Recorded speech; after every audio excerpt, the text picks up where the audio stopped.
BPF ইউপিপিএলক প্ৰত্যাহ্বান অবৰো সুৰক্ষা সমিতিৰ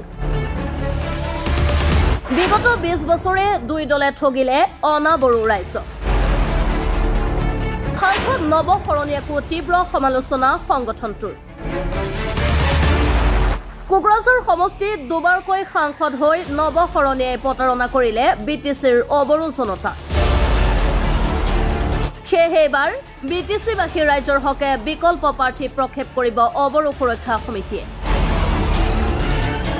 আগন্তুক 2 দিনৰ ভিতৰতে কোকৰাঝাৰৰ প্ৰাৰ্থী ঘোষণা কৰাৰ সম্ভাৱনা আছে অবৰো সুৰক্ষা সমিতিৰ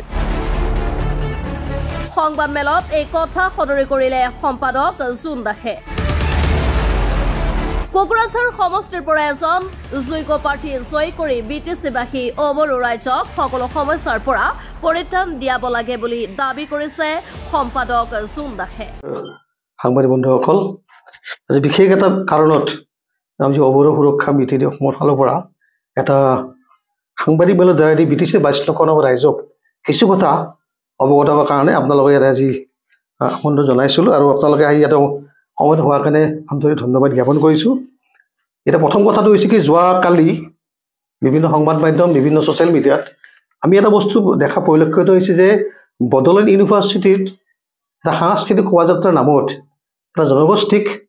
বেলেগ ধৰণৰ এটা তেওঁলোকে যিটো প্ৰক্ৰিয়াৰ দ্বাৰা যেনে ছিষ্টেম তেওঁ মানুহৰ ওচৰত ঠেলি দিলে আচলতে সঁচাকৈ খুব দুখজনক আৰু এইটো খুব ধিক্কাৰজনক কথা যে বিটিচিৰ 22 লক্ষ যিখিনি অনাবৰে হওক বিভিন্ন জাতি জনগোষ্ঠীৰ মানুহে ইয়াত বসবাস কৰে এটা শান্তি সম্প্ৰীতি বিভিন্ন ক্ষেত্ৰত আমি ইয়াত বসবাস কৰি আছোঁ কিন্তু আচলতে এটা জনগোষ্ঠীক কি উদ্দেশ্যত কি কাৰণত এনেধৰণৰ প্লেচমেণ্ট কৰিলে ইয়াক লৈ কিন্তু আমি আচলতে লজ্জিত বোধ কৰিছোঁ কিয় এটা আমাৰ যিটো সমন্বয় যিটো ছিষ্টেম প্ৰক্ৰিয়াটো আছে ধ্বংস কৰা বুলি অনুভৱ কৰিছোঁ। গতিকে এই ক্ষেত্ৰত বড়ো ইউনিভাৰ্চিটিৰ প্ৰতি কৰ্তৃপক্ষক আমি আহ্বান কৰিছোঁ অনতিপলমে ইয়াৰ বিচাৰ কৰি কেনে উচিত শাস্তি দিব লাগে আৰু আমাৰ যিটো ভাতৃত্ববোধৰ যিটো মনোভাৱ এই মনোভাৱখিনি যাতে অনাগত দিনত এটা বেলেগ পৰিৱেশ সৃষ্টি নকৰে তাৰ আহ্বান কৰিলোঁ। আজি লক্ষ্য কৰিব কথা আজি আপুনি ইছ্যু কি হৈছে বিভিন্ন মিডিয়াত দেখা পাওঁ যে MP নৱকুমাৰ সোণোৱালে ভাষাৰ সমস্যা বিটিচিত আছে মাটিৰ সমস্যা বিটিচিত আছে এইবিলাক কথাকে আপুনি যে ৰাইজৰ যাব লৈছে এটা স্পষ্ট কৰি ডাবল গেম নেখেলিব বিটিচিৰ 22 লক্ষ অনাবৰ ৰাইজৰ কাৰণে আপুনি যদি কিবা কাম কৰিছে আপোনাক ৰাইজে ভোট দিব আপোনাৰ EM 2020 ঘনশ্যাম দাসক বৰ্তমানৰ প্ৰমোদ বড়ো চৰকাৰ তেওঁ EM হৈ আছে যদি এই মাটিৰ সমস্যাখিনি যদি বিটিচিত যদি অপৰাইজৰ হোৱা নাই যদি ভাষাৰ সমস্যাখিনি যদি আমাৰ সমস্যা সমাধান হোৱা নাই যদি আমাৰ ইয়ং জেনেৰেশ্যনবিলাকৰ যদি চাকৰি বাকৰিৰ ক্ষেত্ৰত গোটেইখিনি যদি কাৰাপ্ত হৈছে কিহৰ স্বাৰ্থত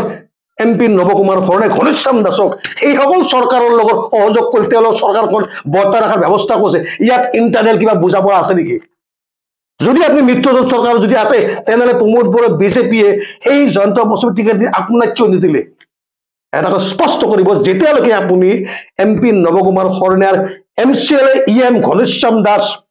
এই বিটিচিৰ মিত্ৰ চৰকাৰত থাকিব আৰু তাৰ পিছতো যদি আপুনি MP হিচাপত যদি এই সমষ্টিত যদি আপুনি খেলিকে ৰাইজক পুনৰ ডাবল গেম খেলে তেতিয়াহ'লে অন্তত অবৰো সুৰক্ষা সমিতিয়ে কিন্তু এটা স্পষ্ট কৰি দিছোঁ যে মৃত্যুজক ত্যাগ নকৰিলে আৰু সংগ্ৰামী সত্যাক আপোনালোকে গ্ৰহণ নকৰিলে কিন্তু আপুনি তীব্ৰ প্ৰত্যাহ্বানৰ সন্মুখীন হ'ব। বাক্সাৰ পৰা Niran Kumar Sharma report NV live.